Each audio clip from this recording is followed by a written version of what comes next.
Ustaz. Assalamualaikum warahmatullahi wabarakatuh. Waalaikumsalam warahmatullahi wabarakatuh. Semoga terjawab ya Ibu. Baik Ustaz, kalau kita baca di Quran,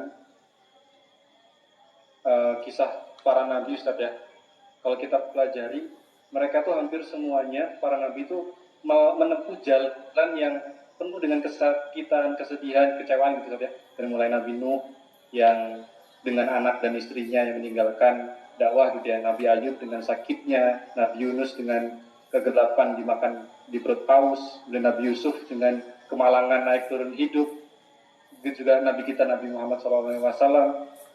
Apakah memang template-nya orang yang beriman kepada Allah itu selalu melewati jalan yang terjal sebagaimana jalannya para nabi, Ustaz? Selalu mengalami kesedihan, kekecewaan gitu.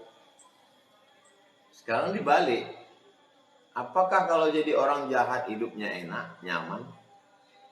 Kan kata orang baik, enak ya jadi Fir'aun, enak ya jadi Namrud. Apakah kita mengalami psikologis Fir'aun? Fir'aun itu hidupnya sangat tidak enak. Ustaz tahu nggak enaknya di mana? Loh, dia mengumpulkan semua bala tentara dengan penasehat-penasehat, dengan tukang-tukang sihir, hanya karena ketakutan mimpi anak kecil mengambil mahkotanya.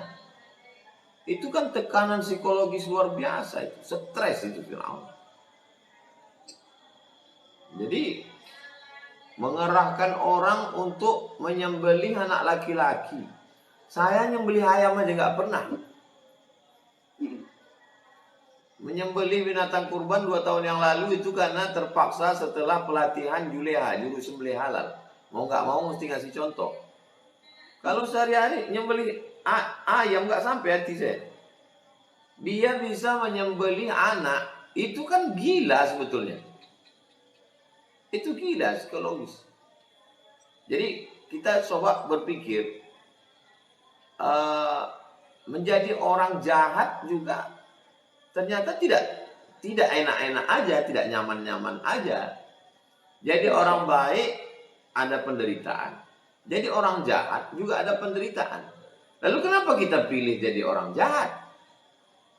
Itu logika pertama. Logika yang kedua, membantah orang yang berpikir kalau sudah hijrah, kalau udah taubat, hidup aman-aman aja. Apa ada yang lebih hebat daripada nabi-nabi?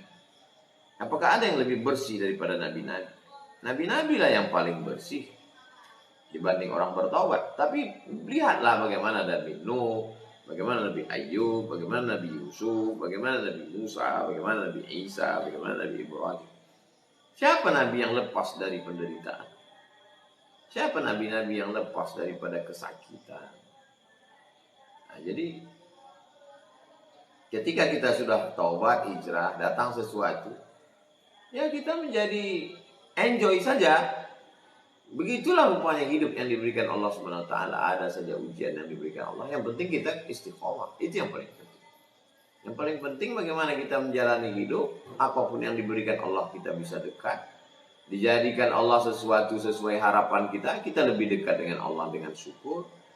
Diberikan Allah sesuatu yang tidak sesuai dengan harapan kita, kita tidak kecewa. Kita bisa lebih dekat dengan Allah dengan sabar.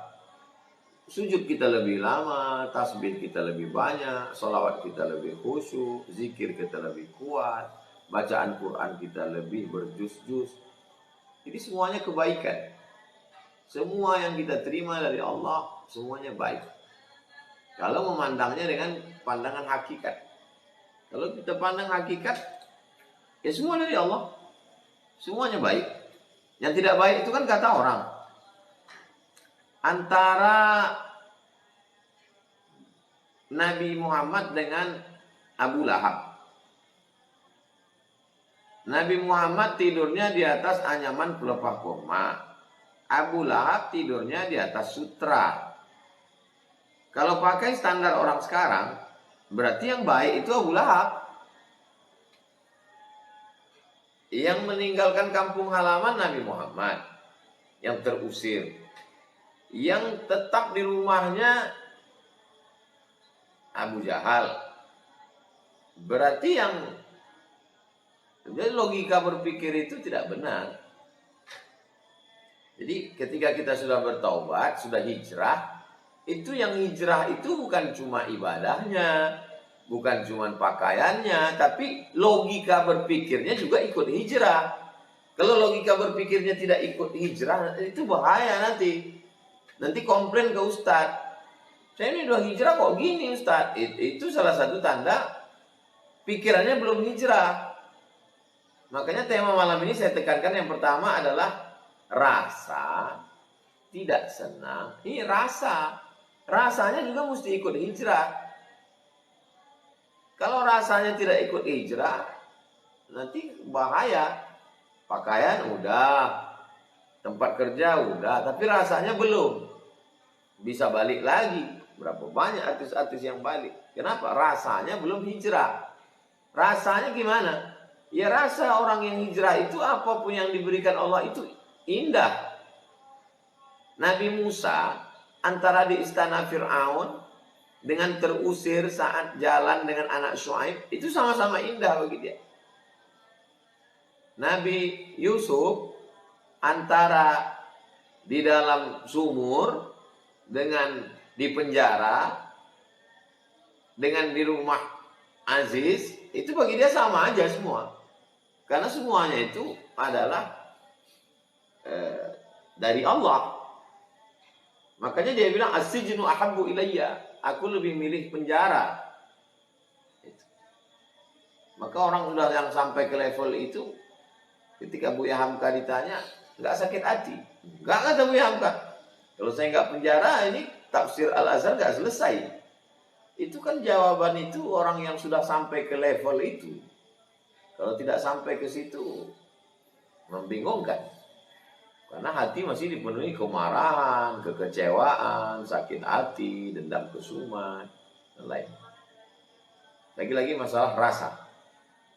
Rasa itu dihaluskan dengan banyak beribadah, dengan banyak membandingkan dengan orang-orang soleh. Demikian Bang Alvin. Baik.